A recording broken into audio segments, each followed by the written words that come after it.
Hello everyone, welcome back to our channel. We are back again with a new video. So today's video is about speeding up Python program using caching techniques.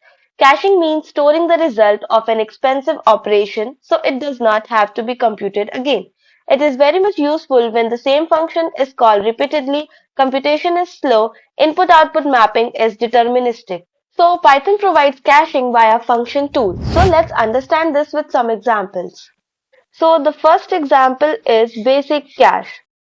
So in this firstly we'll import the library function tools. So this first call computes 4 into 4 and the second call uses the cache result. So now we'll see the output of this. So here we can see the output of this. Now moving on to the second one. So the second one is show cache speed. So for this we'll import time.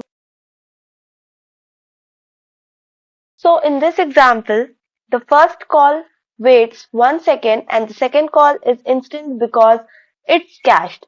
So we'll see the output of this. So here we can see the output.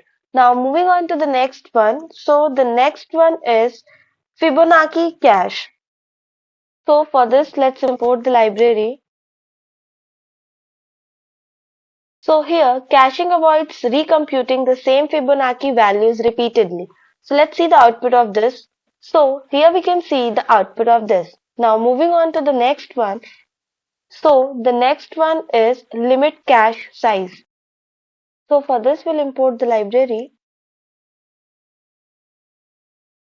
So here only the two most recent results are stored and others are recalculated in this example.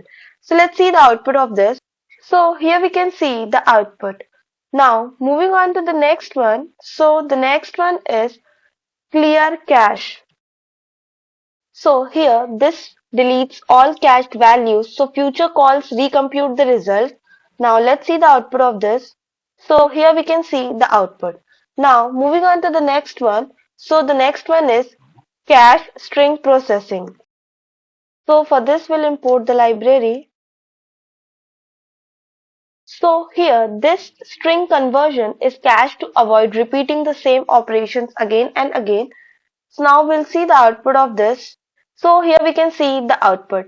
Now moving on to the next one. So the next one is cache tuple input.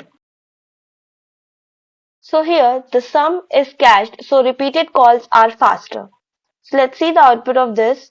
So here we can see the output. Now moving on to the next one. So the next one is check cache info. So this shows hits, misses and current cache size. So let's see the output of this. So here we can see the output. So this is how cache memory works. So if you like this video, do like, share, subscribe for more Python tutorials and thanks for watching today's video.